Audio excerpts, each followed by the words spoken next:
Hello, and thanks for joining my video. I'm Jamal, and this is my intervention strategy I talked about with myself and Ms. Simmons.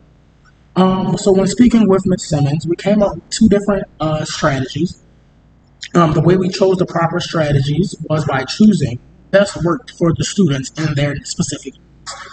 The first strategy was behavioral intervention strategy. I chose two students who seemed to have problems dealing with self-regulation and needed some assistance to calm themselves down.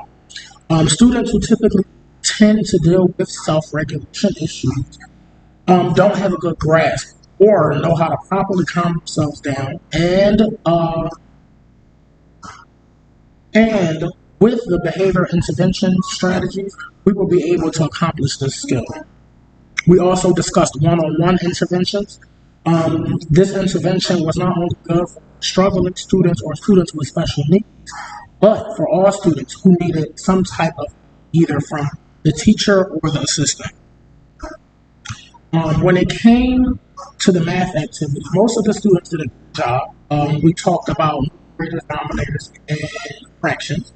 And this was actually interesting to the majority of students. However, where we had to implement the behavior intervention strategy, one of the students got frustrated and began to huff and puff because he got an answer wrong.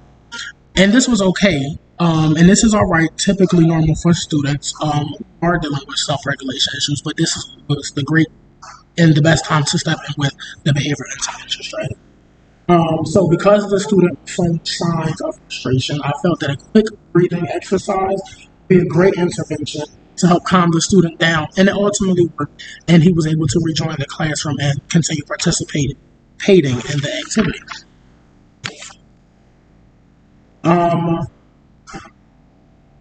The one thing that I would change about this intervention strategy would be that I would have all of the students practice this throughout the day.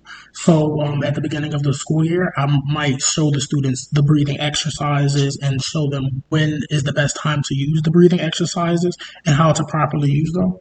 I feel that doing this will help build the child's self-regulation skills and behaviors over time, and ultimately will help them control their behaviors and know how to properly handle them when there comes times of need or stress. Self-regulation is something that I feel that should be in the student's best interest at all times, and this is definitely a intervention strategy that children can take with them home.